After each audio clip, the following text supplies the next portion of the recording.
Hi, this is Osman. I'm Master Level Energy Healer with telepathic capabilities, specializing in critical care recovery and terminal illnesses. I'm also an advanced level yoga and meditation teacher. Be sure to visit my website yogawellness786.com for more information on my services. Also understand all my therapies are natural based and not a replacement for medical treatment. If you have a medical condition, be sure to consult with a qualified and licensed medical practitioner in your locality. Today I want to discuss the practice of the advanced level yogic practice called termed a KRIYA. There are many types of KRIYA, probably hundreds of them, thousands of them, if I would not be surprised. But whenever I refer to KRIYA, I'm referring to simplification, my simplification and modification, which I've simplified and modified, of the original KRIYA taught by Paramahamsa Yogananda during the 1960s, when he initiated, in that period, over 10,000 devotees, worldwide. He's got a center in Los Angeles as well as throughout the world. And he's originally from India, right? So he taught this KRIYA, which is said to boost yogic practice tremendously. So your meditation results, when you feel yourself stagnating, when you practice this KRIYA, it will boost your progress much faster, so that you can speed up your what's going to take a normal person like 10-15 years to attain, you can attain it in less than a year, right? And I've got a lot of experience with students who had no knowledge or practice of yoga. They were in their late 20s, early 30s, and they experienced the breathless state within 12 months of starting 20 to 30 minutes a day, right? And that's not going to 10 hours a day and 2 hours a day and so forth. That 20 to 30 minutes a day was very achievable, and they attained it. So in this practice of the KRIYA, it is after you've practiced advanced pranayama and breathwork, as I explained in my previous videos, and you reach the fourth level of in-breath of count of 16, holding it for 64 and breathing out 32, and can do 21 rounds of the complete cycle, and you were able to push and you awakened, you felt that explosive energy, awaken. And if it's a trickle, it's probably due to your diet. Just clean it up into a plant-based whole foods diet for a minimum of 7 days, and then you see how much more powerful that energy is, right? For yourself, right? And now that you've awakened it and you've learned to understand which foods, in the beginning, this is the beginning stage. Later on, when you advance, the food will not affect it. You can eat any food, right?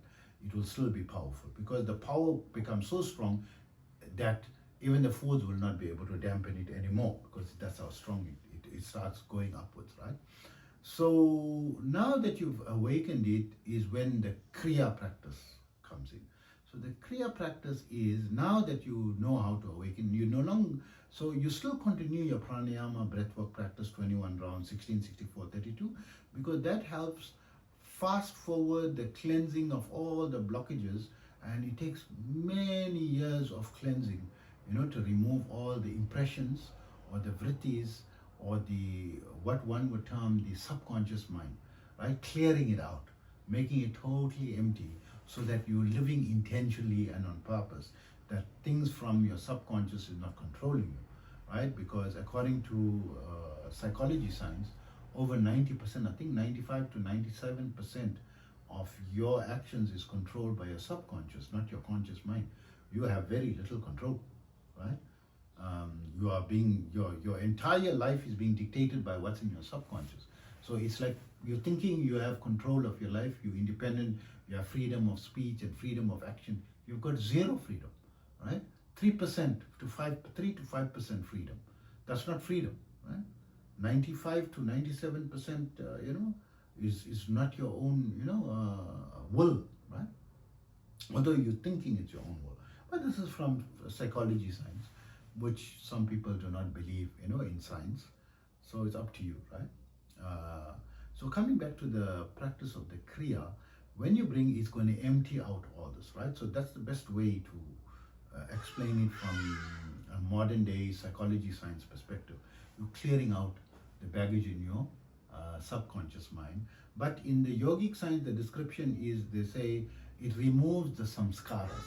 The vrittis or the impressions are the like your karma and your past actions and your emotional response to, or your inclinations during those, if something affected you negatively or you did something negatively, all these things, is thousands and thousands of it in the ocean of your mind. So your mind is not crystal clear. The thoughts are coming in and out all the time, right? 24/7, even when you're sleeping. Only when you attain deep sleep, I think you have some proper rest for at least around 2 hours.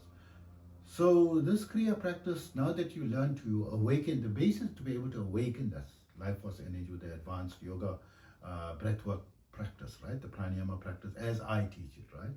And it's good to connect to a teacher, because then you will be safeguarded from the dangers, and you can fast forward, because we will clear the blockages, for you, and impart the spiritual energy in you, that your advancement is smooth and quick, and you're not going to go encounter danger of psychosis, right? Or reduce tremendously your risk of psychosis, because there's always a risk involved. But I would say I've never had any student of mine experiencing psychosis or something negative and needing psychiatric help, or needing medication and experiencing pain and problems, from this practice in my 44 years of teaching yoga meditation, right, to date.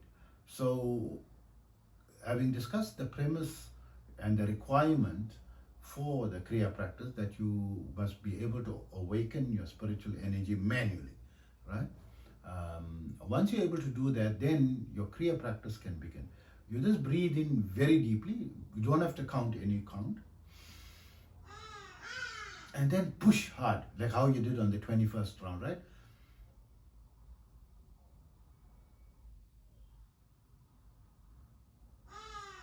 For as long as it's comfortable, right? Push very hard, and then you feel that surge of that energy rushing through you. It is important that you now at this stage sit in Siddhasana, right?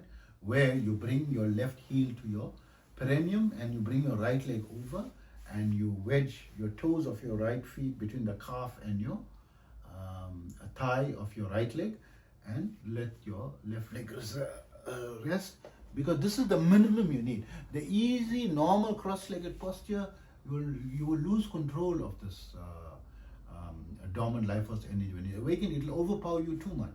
It will, be out of it can be out of control. But when you sit in the Siddhasana, you can control it so much easier. It becomes very controlled. You can try it for yourself when you reach that stage. You'll see the significant difference. And it's important, for you to learn to sit. It's going to take time for you to learn, but you need to learn it. If you don't, then you're just going to struggle with the advancement on the advanced level. You'll slow it down tremendously, right? So by sitting in this, you're going to speed up everything tremendously, right? So you push very hard. So I normally will breathe in for a count of like 25, right? Slowly, and then push very hard and breathe out very slowly for a count of about 20, 25, like that, until the breath is out. But don't breathe out fast, because the energy is up. When you're breathing out, you're slowly going to bring it down. If you breathe out too fast, you're going to drop that energy in an unbalanced manner, and it can get stuck somewhere and cause a problem. Just breathe out easily and slowly, like.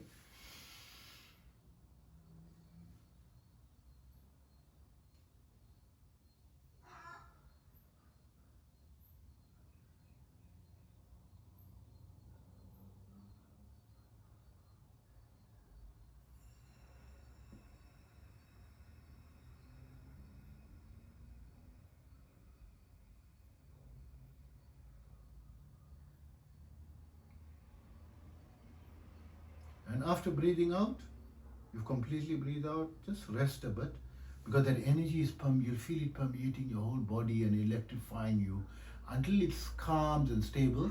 And usually a count to 100, brings it, ready for you to do the next breath, right? So you let it settle and work its magic in you, right? And then the recommended is that you do, according to Paramahamsa Yogananda, do a minimum of 12 rounds a day. In the day where you're in a hurry, don't leave any day practice. Once you miss a day, you will go backward, and it will be difficult for you to bring that energy up again. It starts sliding backwards. You lose momentum. To keep the momentum going higher and higher and higher, must not miss a single day. Do a minimum of 12 rounds. Recommended 24 rounds by Paramahamsa Yogananda.